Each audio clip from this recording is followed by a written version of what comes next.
Hello, everyone. This is Suzette West here with the team's collaborative team of Gift Global Initiative and the NFT Charity Project. I have Mana.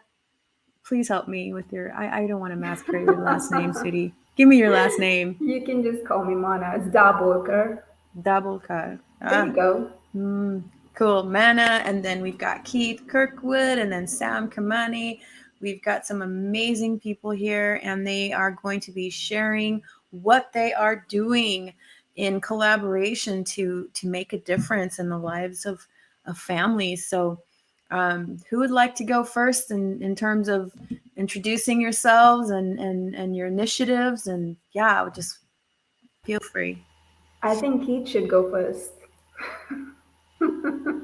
So much for ladies first.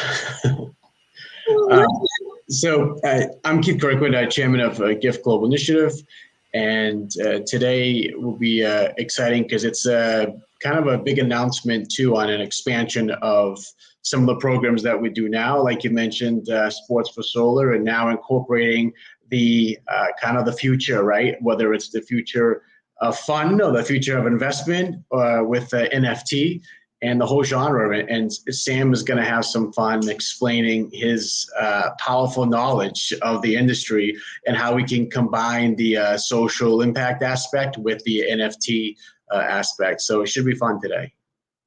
Informative. And next is Sam. Awesome.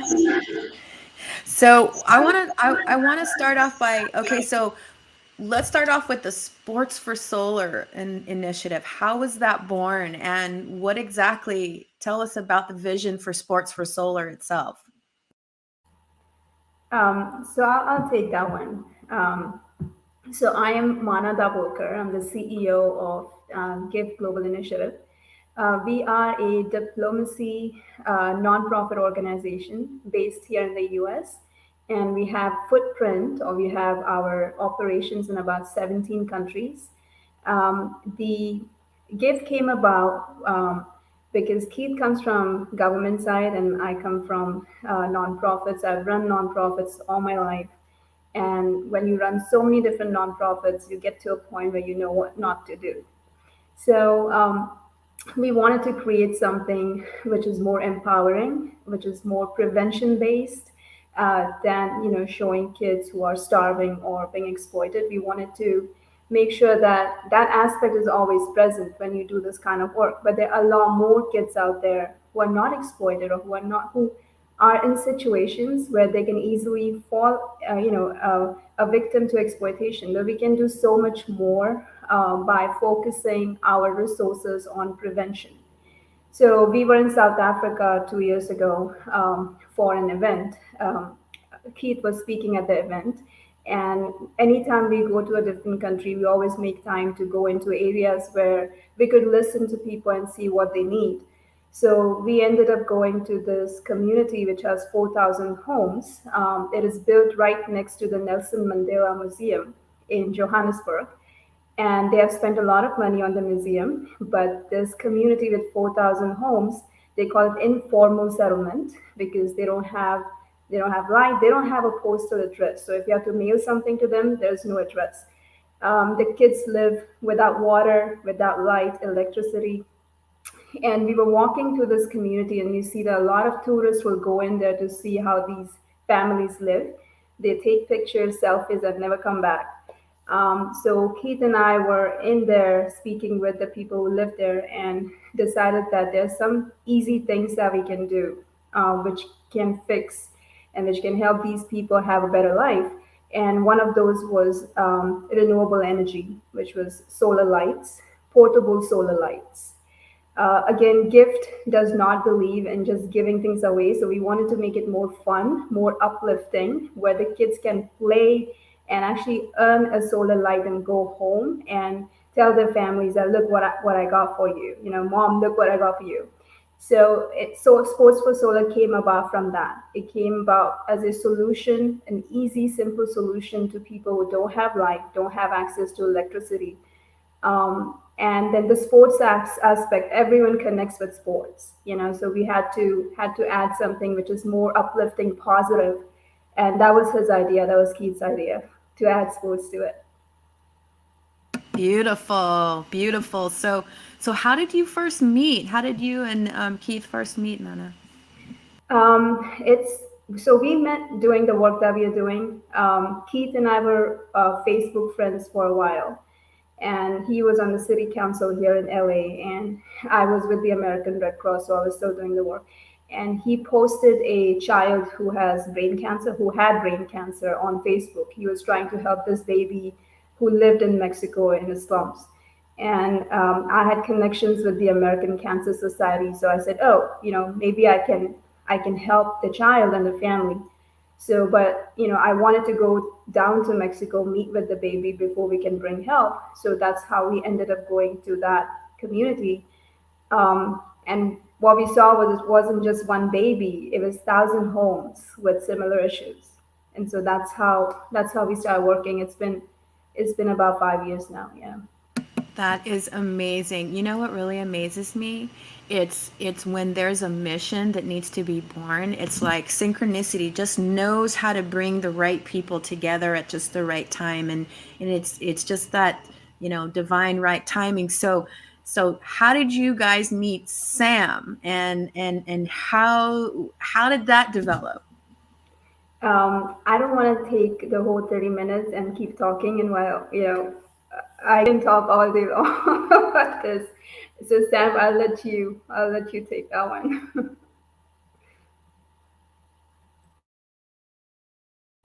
You're muted.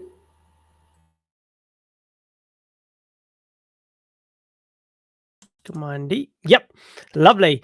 It's great to be here. Thank you, Suzette, first of all, for organizing this event. So I will share a bit about my background and how I got introduced to Mana and all this sort of charity work and this project.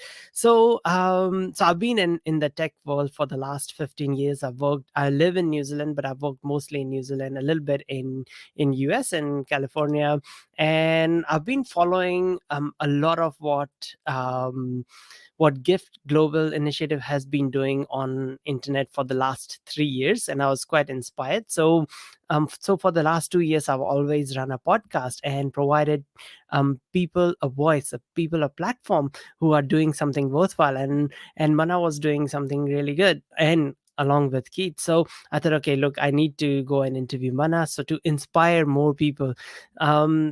So about 2 years ago, I interviewed Mana on my podcast, and since then I have continued to follow. Um, and since being in technology, I've always explored and ventured into new tech. And over the last few months, I've been seeing the rise of NFTs and how they are not only changing the art world, but they are also changing how charities work and how charities are able to access vast amounts of capital if done right. So I thought, why not help this? So I just sent out like tweet and sent out few messages on just on LinkedIn, and immediately like 3 or 4 charities approached me. But that's when I thought that, hey, Mana is doing such a fantastic job in this, and I've followed all the things that they are doing for the last 3 or 4 years on Instagram and on LinkedIn. So I said I have to reach out to Mana. So then I reached out to her and said that, hey, I would love to develop a platform, develop some artwork, and let's see what happens, where it goes. So that's how we started this. So it's still early days. This is just like maybe a month and a half old, this whole project. So we are still exploring.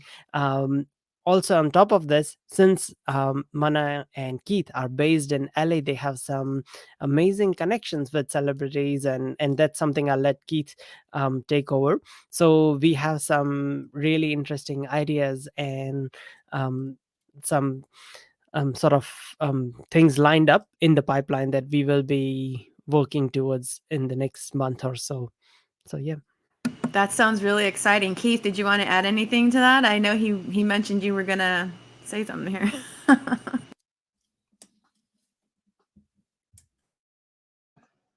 the big drum roll.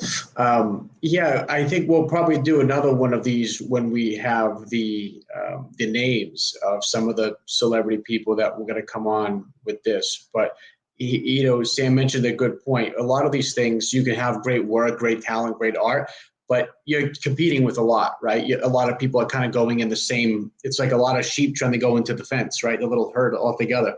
It's by being able to bring in some of the Hollywood folks or athletes, people that have a nice following, it makes the process go a little bit faster so people can become more aware of not just the artwork, but also the concept of what it means. Like if they buy a piece of art from them, it actually helps out somebody else too, right? It's not just buying something for yourself. It actually goes further. So we hope that will inspire, of course, but certainly we want to lead the way so we can kind of jump in front of the trend, and then people will be watching and say, no, we want to do what they did, So it's in this case, it's great that Sam was kind of keeping his eye out, right? Because it's your space, so you kind of know what's going around. So we're able to hit this early on. It's like if you're trying to create an Instagram account now, it's a lot different than it was 10 years ago.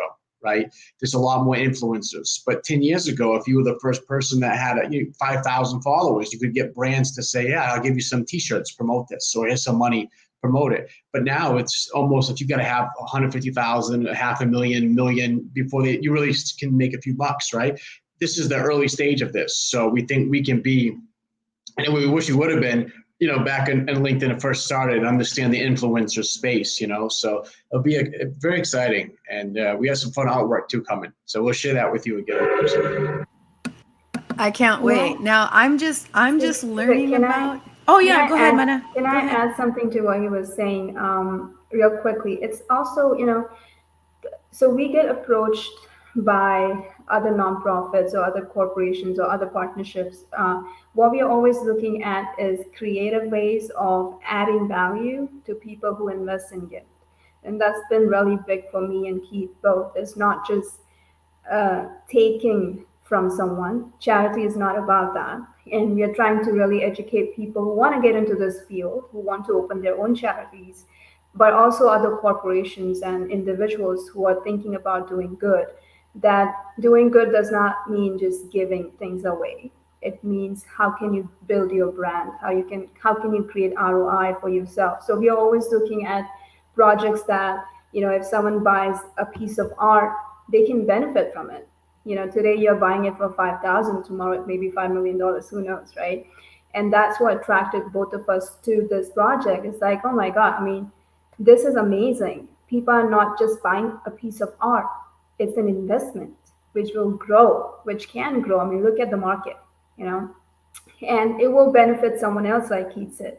So if you're buying something, it will probably provide 10,000 lights in a community.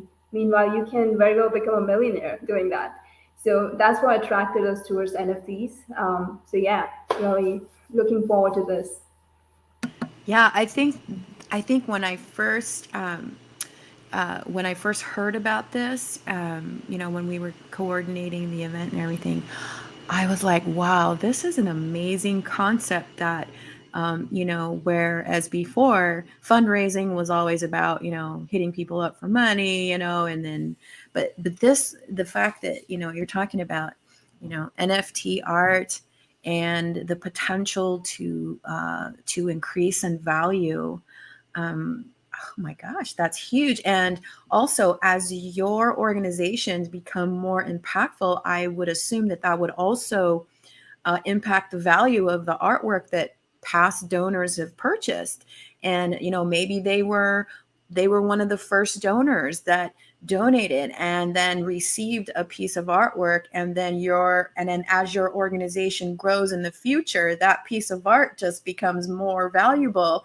And it's like they actually donated in exchange for an asset that appreciates in value. And I was like, wow, that is really, really innovative. And how impactful that can be for nonprofits in the future, because what people don't realize is, even though it's not for profit, that doesn't mean you're not having to create a way to be self-sustaining. So you still have to pay the bills. you still have overhead, you still have to sustain and be able to, meet the demands and, be, you still have to thrive like a for-profit, only it's the purpose is not for profit. So it, just because you're a nonprofit doesn't mean you don't have revenue. You do have revenue, but the intent is different. Like for profit is all about the shareholders, but for the nonprofit, it's all about the impact. So that is, for Yeah. me, was a big aha for me. Our shareholders is the planet. We are looking at everyone who lives on this planet as a stakeholder and give and the work that we do. So yes, we are in the business of helping. So we are still in the business, and like you said, we have to sustain. So people often donate and they hope, oh, why doesn't 100% go to a certain program or initiative? Well, it's because there are a lot of people who deliver it. And so we still have the same amount of expenses that a business would, and we still have to operate like a business. Otherwise, GIF would probably end in 1 year. I Yeah. think that's the best. I've heard somebody else explain it, how you had done it. I mean, it's no matter where we go, different countries, people have a lot of the same perception of what nonprofit is, and it's the same thing. You see a lot of legal services, right? It may be like immigration law, and they offer free services, right? To some, maybe they're seeking asylum, they don't have money for an attorney. They may be making, grants that come in from the government, from private sector, and people may look at that lawyer and go, well, how do you run a law firm by giving free work to all these folks, right? It's not like something where either you get the money in the back end either. It's not like a situation like an accident lawyer where you get no money up front, but once you get the money from the insurance company, then you get paid. It ain't even like that. What happened is it's like pre-played. So it's like they being paid to do a service for free. Just like we're not taking mobile solar light, for instance, and selling the solar light, right? We're giving the light for free, but it's a business. It's a real business. It's almost like if you were to compare it to any sort of business, it's between like a PR marketing firm with a logistics firm, because just like if someone's saying, how do you ship these 10,000 cases of, let's just say easy water? Well, if it's going to take somebody to actually drive it there, right? A cargo truck from one place to the other, somebody to pick it up from the warehouse, someone to deliver it once it gets to the ground. And then of course, someone to make not one phone call, sometimes it's 50 phone calls to get somebody to donate the water, right? Someone has to come up with the marketing plans, the strategy. These things just don't appear. I think what happens is if someone, let's say, for instance, is an executive at Bank of America, and they have, they make, good money, and they say, we're going to go do an animal, donate some money for food for animals. So if you donate to my charity, 100% of them goes to that. Well, that's because that's not their business. It's not their career. They're only spending an hour or two taking some dog food and bringing it in, or someone donates $5 for the dog food and that's it. He's not expanding that to an international level where he's providing, dog food for stray dogs around the world. He couldn't do it. Why? Because it would take somebody else to run it, that if he was going to focus on doing his banking job, right? So I think people really think that it's a much easier thing to get done. It's not just like Mana said earlier, like just giving something away. You got to find things, right? It's not just like you just pick up the newspaper and say, okay, let's donate lights here, right? It's a lot of strategy and strategic partnerships that come in place. So from anybody who's ever been an entrepreneur, this is the same thing. You're just in the business of helping others instead of being in the business to just, help your shareholders or yourself become more wealthy, but the things are the same. The operations are still the same. Right. There's revenue involved because you've got to pay your staff, you've got to pay your overhead, you've got to stay in business for the long term in order to continue creating that impact. And so I think a lot of people are, it was eye-opening for me, and I've known this for a while, but I really it puts not the work of nonprofits in a whole new light. Like, this could be encouraging for someone who's wanting to make an impact in the world, and realizing that they're going to have to learn about business. They're going to have to learn about business operations and hiring staff and doing all this stuff and being able to maintain overhead and making sure that revenue exceeds expenses so that, they can stay in for the long term. It is the same workings as a for-profit business, only the intent and the purpose is to bring about meaningfully impactful change. So, my invitation to people who are listening to the replay, or whoever is going to be joining us in the conversation, realize that there's a very important place for nonprofits, and we want to see the change. But here's the thing: change just does not happen by itself. It takes people coming together to make impactful changes. So support your favorite charities. And what you guys are doing right now with the NFT project, and then giving donors NFT art in exchange for their donation. I mean, they're potentially having an asset that's just going to appreciate in value over time. That is just genius. It's gonna flip the whole nonprofit fundraising model on its head, because you're actually providing value in exchange for the support. So I really applaud what you guys are doing. It just, I feel it right here that this is just going to be such a game changer for so many charities out there, because you guys are not only doing this for your own initiatives, you're actually you're anchoring a new timeline for future nonprofits. So you guys are like template changers. You guys are changing the face of nonprofits for the future. And so this is huge, right? This is like I want this to is huge. I want to say something about larger nonprofits, because I know there may be a lot of people who listen to every time Keith and I speak. I know there are a lot of people who want to open their own nonprofits. Tune in.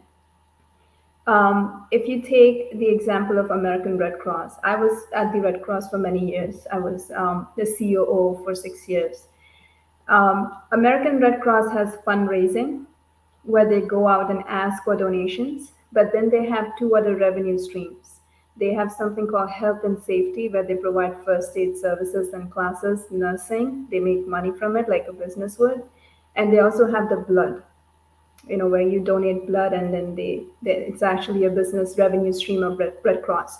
So any big nonprofit that sustains itself cannot sustain on the basis of just donations. They have to create a revenue stream for themselves.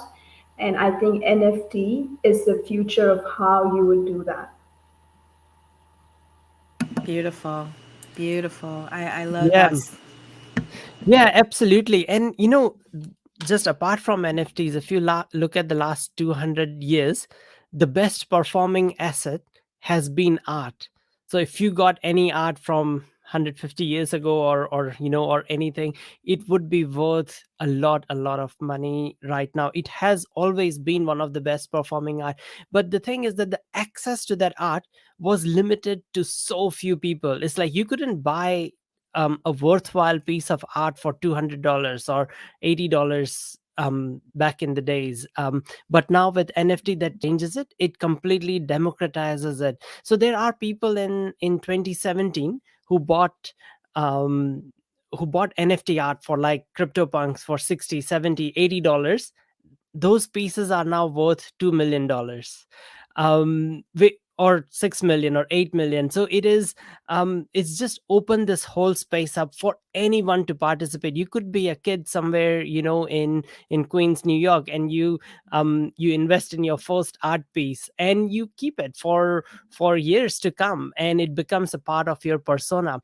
The other thing that it does is it helps you become part of something bigger. So it's the reason why things like CryptoPunks or the Board Ape Yacht Club, they appreciate it, is because people who owned it, they used it as their profile pictures on social media, whether it's Twitter or something, or LinkedIn or other places. And then the other people who owned it became part of it, felt like they're part of this inside club. And that's why when Steph Curry, who's a NBA basketball player or someone, these type of people started using these avatars, other people felt part of the same club.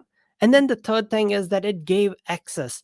So if there is a celebrity, or just like how Warren Buffett auctions his a lunch or a dinner once a year with himself, so people who own these NFTs, which are made by celebrities, can provide them with access, because there is a unique token number, there is a unique number associated with it. You can copy the artwork, take a screenshot of it, but you are not going to have that unique token number in your wallet, because only one of that exists. So it can be used as a ticket. So there are people like Gary Vee who use it as a ticket to their conference, so that if you want to go to his conference, you need one of his NFTs. And the same thing could apply to celebrities. Same thing could apply to people who donate to gift, that they are part of this exclusive club, that early donors, the early people who invested in this. And at the same time, the funds now, instead of just going to a celebrity, they are going to make a difference. They're going to make a difference in lives of people who had no access, who had no voice online. They don't even have electricity, let alone a voice. So we thought that this would be an amazing way to bridge this sort of gap. I think that's amazing. Sam, so tell us about, for those of us, because I'm pretty new to the concept of NFTs. Like, what is an NFT? What is it? How does it work? Absolutely. So NFT means non-fungible token, but to a lot of people that does not mean a lot. So what is fungible? So fungible is something that is not unique, that can be easily replaced. Like, for example, say if I have a second-hand car, and a friend of mine borrows it to drive for a few days. So he uses, I don't know, 10 gallons of fuel, and then he replaces it with 10 gallons of fuel, and it's fungible. It doesn't really matter. But the value of my old car is non-fungible. He cannot just replace it with another random car from another second-hand random car, because it was unique. It had a unique amount of wear and tear in that. It had some emotional value that was associated with all the memories made in it. So the car is the second-hand car, you can say, is non-fungible, but the fuel in it was fungible. The same thing with this is a lot of these artwork is non-fungible, because each of them is given a unique token number on the internet, and that token number lives in your digital wallet. So only you have that. So anyone can take a copy of that, take a picture of that, can download it or screenshot of that, but it's not going to go into your digital wallet. And since it's not on blockchain, or if it does go on blockchain, it won't have the same unique number, a password, or the token number. So when the other thing is that when on internet, when you do go and enter this token number, you can see who created it. So only the artwork created by Gift Global Initiative and our NFT charity project would all have the same creator's signature. So when it does not have that, it's not that same amount, does not carry the same amount of value. And the other thing is, you are able to see the history, that okay, we sold it to, say, I don't know, LeBron James bought it, and then he sold it to someone, and that history carries a weight. Just like any artwork, artwork owned by us is not that valuable, but artwork created by a well-known artist is worth a lot more, or a well-known celebrity is worth more. So you can take a photograph of that, just like we can go and take photograph of Mona Lisa and print it out, but it's not going to contain the same value, because it's unique. And that's the thing with non-fungible, means it's pretty much unique. So Yeah. it could be resold. Absolutely, it could be Wow. resold. And now, because a lot of it is not physical, it is just digital, it is a lot easier to resell. And you can say it also can work as a proof of authenticity. So even with physical work, I've seen with Christie's and Sotheby's and a lot of some big auction houses, when they sell art, they are now giving like a sort of an NFT token number along with it to prove the authenticity of it. And so you sell it with that. And that's another thing that we are doing, is that we are doing some NFTs, but we are also doing some physical artwork to go along with it. So for the people who are completely new, and which we do expect a lot of the donors would be completely new, they do get like a physical art piece as well. So they have some tangible value that they can see. So that's something that we are trying to do and develop. And Sam, do you want to mention that they don't need to have crypto to buy it? They can buy it through you. Absolutely. Yes. So that's the another thing that we are doing. We realized that, when we first created this, that, hey, a lot of people won't even have access to crypto, digital wallets, all those things. So not only let's create some physical artwork so they can really see and hang it in their house and have like a signature that, they're like a supporters of gift or that what this is doing. And at the same time, allow them to pay as in US dollar or euro or Canadian dollar or whichever currency they prefer. That way we reduce the barriers to entry for them to support, and then we can provide them a receipt that they can use, that hey, that they contributed this much amount to charity and all that. So and then we act as a middle party where we convert that into the digital currency and convert that into a digital asset and also ship them their physical artwork. So yeah. Well, I think this is just innovatively revolutionary, transformational, amazing. You guys are just doing some wonderful work, not just for Sports for Solar, but this is just going to change the way and pave the way for charities in the future to be able to offer something of value that it's an appreciating asset potentially, that can be resold, and just wow, that's really amazing. So we are going to be moving over to Clubhouse and continuing the conversation over at Clubhouse. So I will put the link to the room in the comments as soon as we end the broadcast here. But feel free to jump on over there and come to the conversation. My co-moderator Debbie Prediger will hopefully, well, she'll be there with us, and we'll be able to engage in conversation, and hope that you will join us. So Sam, Keith, Mana, thank you so much for joining me live on LinkedIn. Let's go ahead and move the conversation over to Clubhouse, and we'll see you guys there. See you at Clubhouse. Thank you. Bye. See ya.